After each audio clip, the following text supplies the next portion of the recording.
بسم اللہ الرحمن الرحیم۔ اس لیے جتنے بھی صحابہ ہیں تو ہم ان کے بارے میں کوئی ایسی بات نہیں کریں گے کہ جو ان کی شان میں سوء ادب رکھتی ہو۔ حضور علیہ السلام کا فرمان سنیے، اپنے اصحاب کے بارے میں حضور نے ارشاد فرمایا، حضرت ابو سعید خدری رضی اللہ تعالی عنہ اس حدیث کے راوی ہیں، قال النبی صلی اللہ علیہ وسلم لا تسبوا اصحابی فلو ان احدکم انفق مثل احد ذهبا ما بلغ مد احدهم ولا نصیفہ۔ حضور نے فرمایا، یہ بخاری مسلم دونوں میں روایت ہے کہ میرے اصحاب کو گالی نہ دینا۔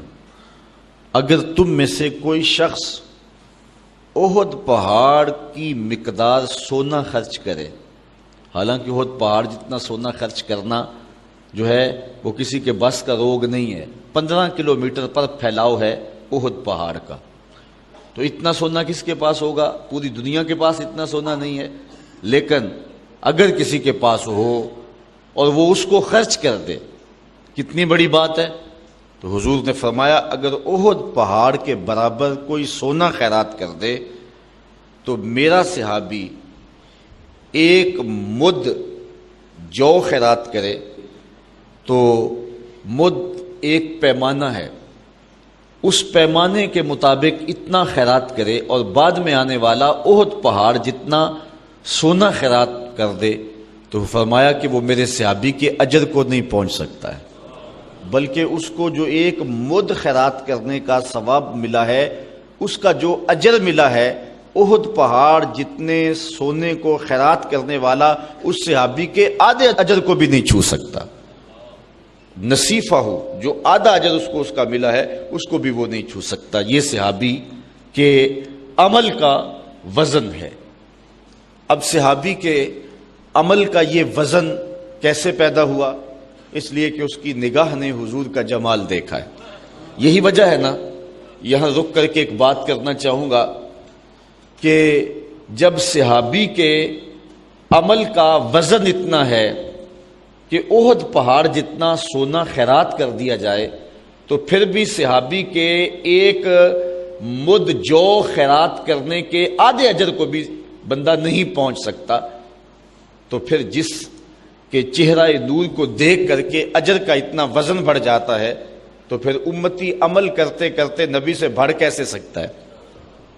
تو یہ عقیدہ باطل ہوا کہ امتی عمل کرتے کرتے نبی کے برابر ہو جاتا ہے، بلکہ بڑھ بھی جاتا ہے۔ وہ ساری زندگی بھی ایک ٹانگ پہ کھڑا رہے، نبی کے پاؤں سے اڑنے والی دھول کی عظمت کو بھی نہیں چھو سکتا ہے۔ حضور کی شان ہی ورا ہے۔ اور ذرا سورہ عادیات اٹھائے، اللہ کیا کہہ رہا ہے؟ وَالْعَادِيَاتِ ضَبْحًا فَالْمُورِيَاتِ قَدْحًا فَالْمُغِيرَاتِ صُبْحًا فَأَثَرْنَ بِهِ نَقْعًا فَوَسَطْنَ بِهِ جَمْعًا۔ ذرا غور تو کیجئے، دیکھیے عظمت کیا ہے۔ خدا ہو کے کہہ رہا ہے، محبوب تو نہیں، تیرے غلام، تیرے غلام نہیں، تیرے غلاموں کے گھوڑے، تیرے غلاموں کے گھوڑے نہیں، ان کی ٹانگیں، ان کی ٹانگیں نہیں، ان کی ٹانگوں سے لگے ہوئے پاؤں، ان کے پاؤں نہیں، ان کے پاؤں سے لگی ہوئی کھریاں، وہ کھریاں نہیں، ان کھریوں کے پتھر کے ٹکرانے سے جو شرارے اڑتے ہیں، میں خدا ہو کہ ان اڑتے شراروں کی قسم فرماتا ہوں۔ ذرا غور تو کیجئے، نبی کی شان تو بہت بڑا ہے۔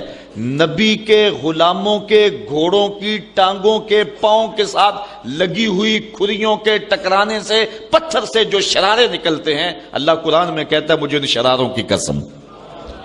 اور پھر وہ محبوب کے غلاموں کے گھوڑے جب ریتلی زمین میں چلے جاتے ہیں اور ان کی سموں کے ٹکرانے سے جب ریت اڑتی ہے تو وہ اڑتے ہوئے غبار کی رب قسم فرما رہا ہے۔ تو کون ہے جو نبی کی عظمت کو چھو سکے؟ تو نہ جانے کیا غضب ڈھایا لوگوں نے اور یہ بات لکھ ماری کہ امتی عمل کرتا کرتا بعض کا نبی کے برابر ہو جاتا ہے، بلکہ بڑھ بھی جاتا ہے۔ یہاں دیکھیے صحابی کے عمل کو کوئی چھو ہی نہیں سکتا۔ کوئی ساری زندگی بھی لگا رہے، دل کھول کے خرچ کرے، احد پہاڑ جتنا سونا کہاں سے لائے گا؟ اور اگر اتنا کر بھی لے تو پھر بھی صحابی ایک مٹھی بھر جو خیرات کیے ہیں، اس کا جو اجر صحابی کو حضور کے چہرے کو دیکھنے کی وجہ سے ملا ہے، اس اجر کے آدھے حصے کو بھی وہ شخص نہیں پا سکتا ہے۔ جب صحابی کے اجر کو نہیں چھوا جا سکتا تو پھر نبی کی شان کیا ہوگی اور نبی کا اجر کیا ہوگا؟ تو حضور نے فرمایا کہ میرے اصحاب کو گالی نہ دو۔